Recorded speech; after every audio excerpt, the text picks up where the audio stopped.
Good afternoon.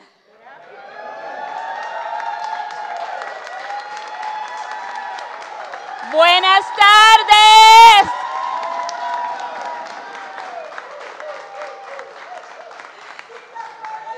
Sí se puede. Thank you so much. Thank you, Tina. Thank you, Christina, for speaking today and for the support. I want to thank every one of the elected leaders that are here and the community leaders that are here. My heart is full. Thank you so much. Labor leaders that are here today. Thank you, thank you, thank you.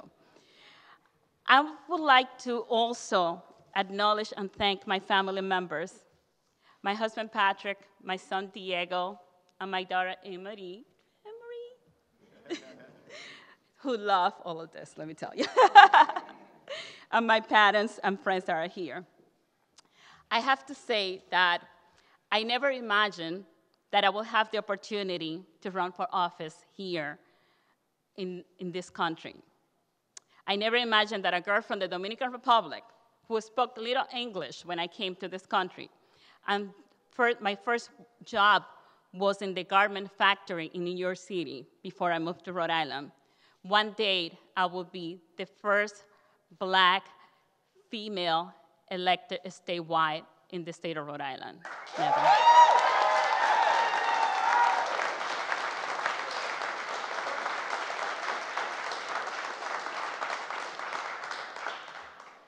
But I'm here today, and I'm happy that I'm here together with all of you. Gracias a todos por estar aquí. Este es un momento muy especial, un momento histórico que yo nunca pensé que iba a estar aquí. I came to the United States 28 years ago with my mom, who's here, my father, my sister, and we came here because of the hard work of that lady that you see right there. That's my grandmother.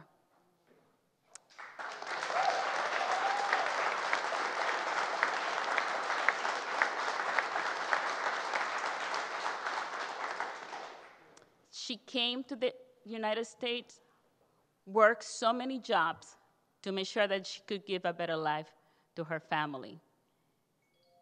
And that's why I'm standing here, and I'm so full of emotion just to have Mama sitting here with us. Thank you.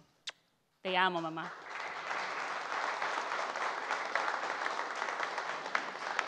And we came here because of the American dream.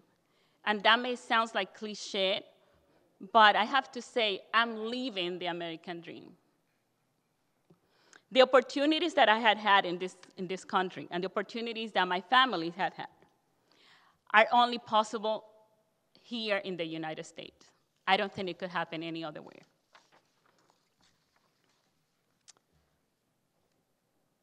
But I also have to say that not always has been easy. There have been challenges along the way. But are the same challenges that many other Rhode Islanders have been facing and face every day. But that makes us stronger. Challenges build character and make us stronger. I know what it's like to worry about paying rent. I know what it's like to buy a home and to worry about whether you're going to have enough money to pay for the mortgage. I know what it's like to be a single mother and running for office the first time with my baby, Diego, who's not a baby anymore, in my arms. I know what it's like to be a parent, especially during the pandemic, in which we have to play so many different roles for our children. Like too many Rhode Islanders, I lost loved one due to COVID, and I spent endless hours at home, worry, while my father recovered in a hospital room in isolation. And I know what it's like to care for and look for older parents and relatives. For as long as I'm your lieutenant governor, I will always be a lieutenant governor for every Rhode Islander. Por siempre, en cuanto yo sea su vicegobernadora, yo voy a ser la vicegobernadora de todos los residentes del estado de Rhode Island. Para todos.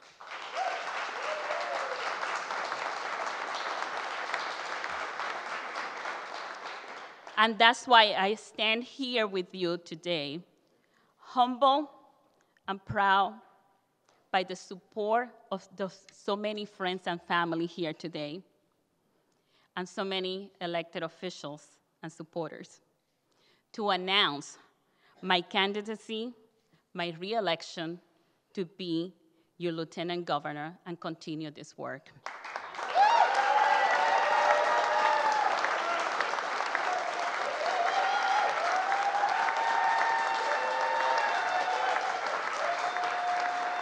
Vamos a seguir adelante. We're going to keep at it. And I'm going to tell you that this is a campaign about everyday Rhode Islander and the issues that are affecting them and their families, their businesses, their neighborhood. Since I was sworn in as lieutenant governor, I have visited all 39 cities and towns on the state of Rhode Island. And I have been reminded about why I chose this state. And those visits have made clear that every Rhode Islander are counting on us to build a resilient state and to get it right. This campaign is about housing, and I have been talking about housing a lot, as my daughter told me herself. But housing is important. In my visit across the state, I have talked to so many other people who are struggling, working 2 and 3 jobs, trying to have enough money to pay for the rent and to make sure that they have a home that they can go to. We cannot accept a reality in which a family making $50,000 a year can only afford to live in 3 communities. We need leaders who don't just talk about housing, but who have a proven record of supporting real initiative to develop affordable housing in the community. I have been working with advocates and community leaders, and I have led efforts to revitalize blighted neighborhoods and build housing in Providence. And with Governor McKee's support, I'm proud to be playing a central role in allocating, for the first time in the history of Rhode Island, $250 million that's going to be dedicated to building more housing and more affordable housing. Thank you, Governor.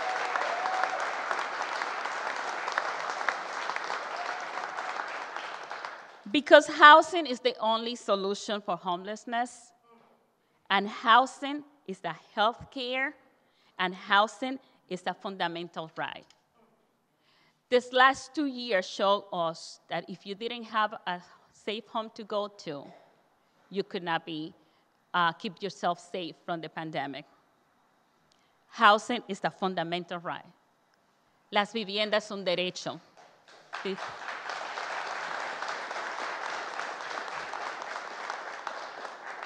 This campaign is about education and job training.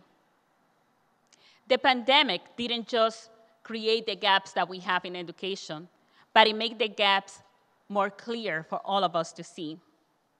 And we cannot be okay with a reality in which a student's access to education is connected to the access to broadband, and in many cases, we saw many of them didn't have that access. The neighborhoods that I represented here in Providence were among the hardest hit by the pandemic. And the students in my neighborhoods faced some of the biggest challenges when school went remote. In Providence, we worked really hard to ensure that we gave access and technology access to our students. But we have to continue to make improvement. We cannot just not pay attention to that important issue. We need to recognize that education doesn't end in the classroom. We need to include job training in every conversation about education at every level. As Lieutenant Governor, I stood with parents who want nothing more than the opportunity to send their kid to a great school. And I will continue to champion education policies that put the kids first. Nosotros tenemos que apoyar las pólizas de educación que son poniendo a nuestros niños primero. Los niños van primero. This campaign is about our seniors. My mom, and I'm going to tell you a little bit more about my mom. In other occasions, I have told you a lot about my dad, and people have to ask me about my mom, and I'm going to tell you more about her.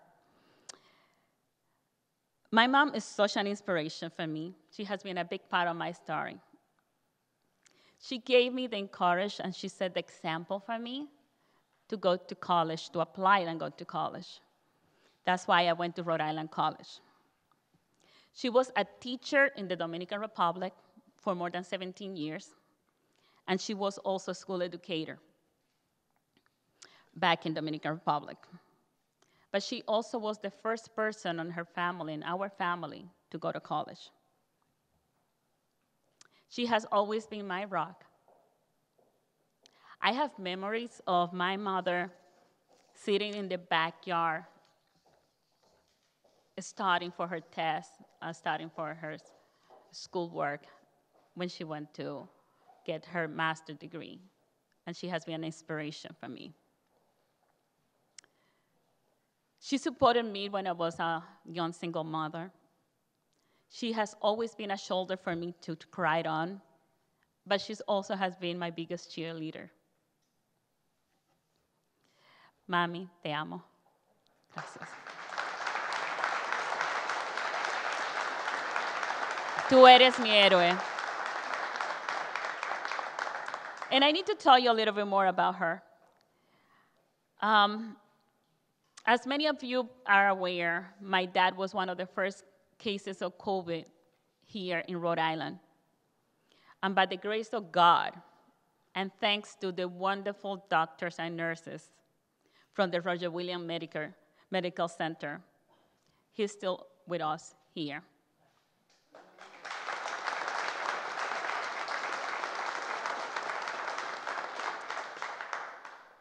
But my dad suffered from long COVID, which we have been talking a lot about. And my mom's love and care has helped my dad throughout this process. The doctor saved his life, but my mother's care and her wonderful cooking gave him a new life. Mami, papi, gracias, los amo infinitamente. Our parents are so important to all of us. They help shape our worldview, and they were our first teachers. We owe them so much, even more as they age. The Office of Lieutenant Governor has a special role as the leading advocacy for seniors in Rhode Island. In large, this is part because of the wonderful work that former Lieutenant Governor Charlie Fogarty did 20 years ago. I take that role very seriously. Rhode Island has one of the largest population of older adults in America. But we are one of the worst states for retirees in this country. Rhode Island needs to do better. We need to be a better state for retirees, and we need to stay committed to our aging population so they can age in place and healthy. Yesterday, I spent part of my day in a conversation with the directors from senior centers, and I pledged to use my office full bully pulpit to fight for every Rhode Islander, for every senior here in the state of Rhode Island. I'm going to be working very hard. And I want to say also this message in Spanish, para todas las personas envejecientes que están mirándonos ahora mismo. Mi oficina va a continuar a trabajar bien fuerte para asegurarnos que ustedes tengan los recursos que necesitan.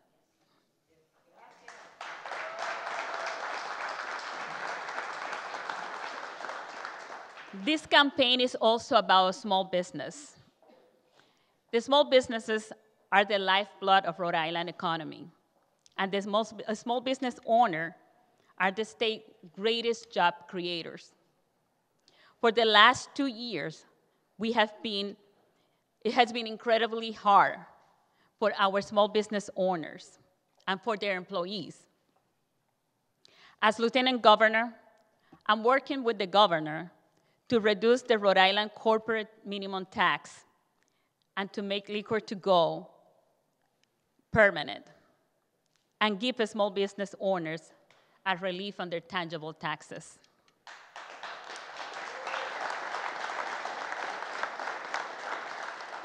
That relief will allow the small business owner to have more flexibility to invest in their own companies and to increase wages and to hire more people. I'm fighting for minority-owned businesses, and we are proud. I'm proud that we have proposed, working with Governor McKee, $10 million for minority business, for a minority business accelerator, so they can develop and create more businesses and continue to hire more people here in the state of Rhode Island. Black and Latino business owners deserve support. They deserve our investment. They deserve a chance to compete fairly. When Black and Latino business succeed and thrive, Rhode Island thrive.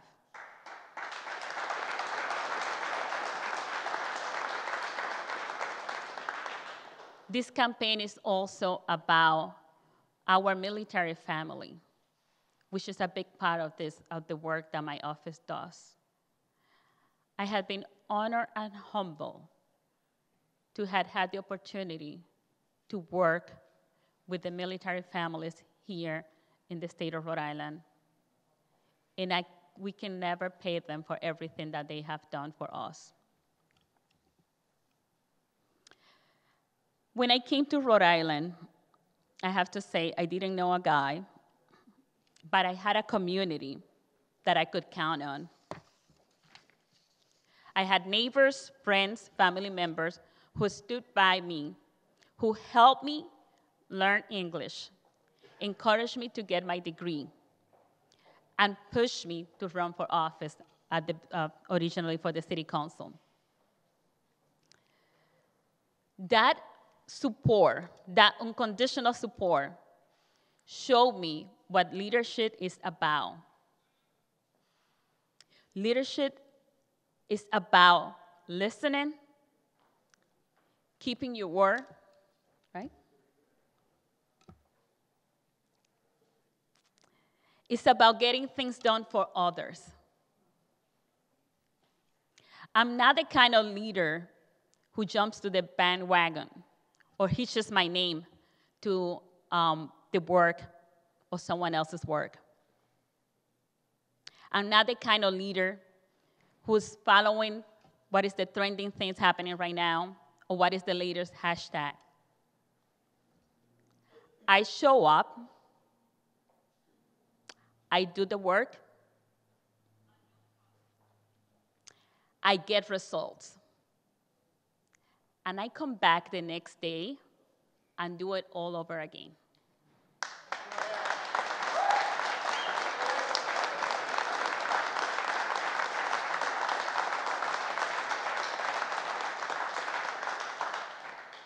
Because that is what I was taught. And also because that is what Black and Latino and Asian and minority women do all the time.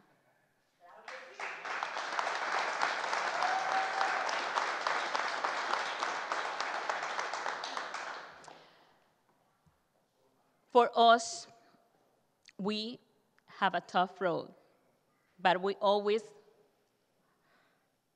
work longer hours, work longer, work harder, work together, but we get the job done. I just want to say that for my sisters also in Spanish. Esto es como nosotros hacemos, las mujeres minoritarias lo hacemos así. Nosotras llegamos, trabajamos duro, trabajamos más fuertes, más horas, trabajamos unidas, pero hacemos el trabajo.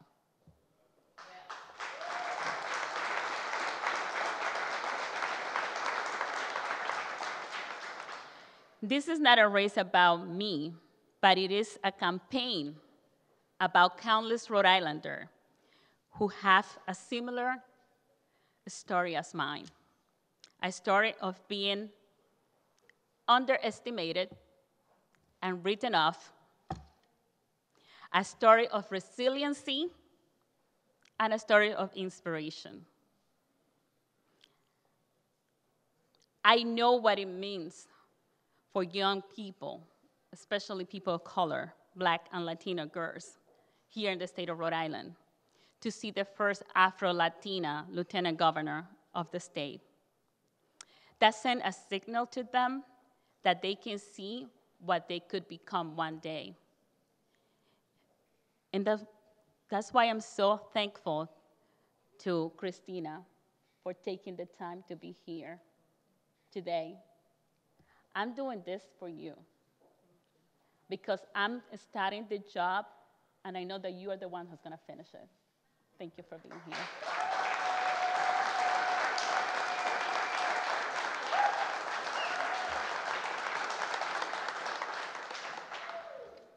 Governor McKee, I want to thank you sincerely for this opportunity you have given me. And I want to thank you because you have kept your word and you have followed through and allowed me to fully, authentically, and independently represent the people of Rhode Island by bringing my lived experience and my voice to the table. Thank you.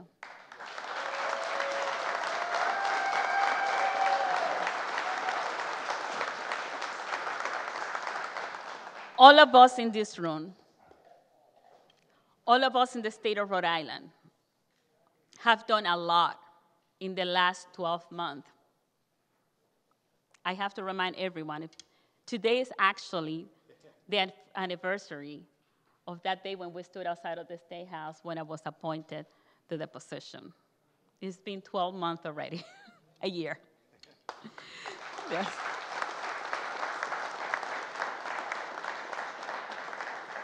We have done a lot, but there is a lot more work to be done.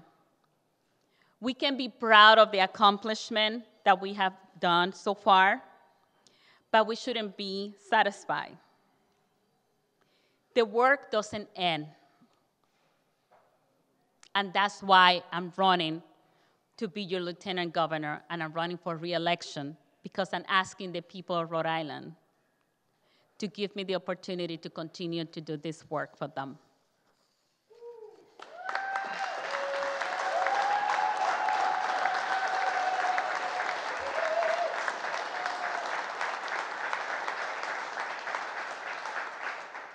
It is truly an honor to serve you, the people of Rhode Island, in this role. The work is not done. Let's do this.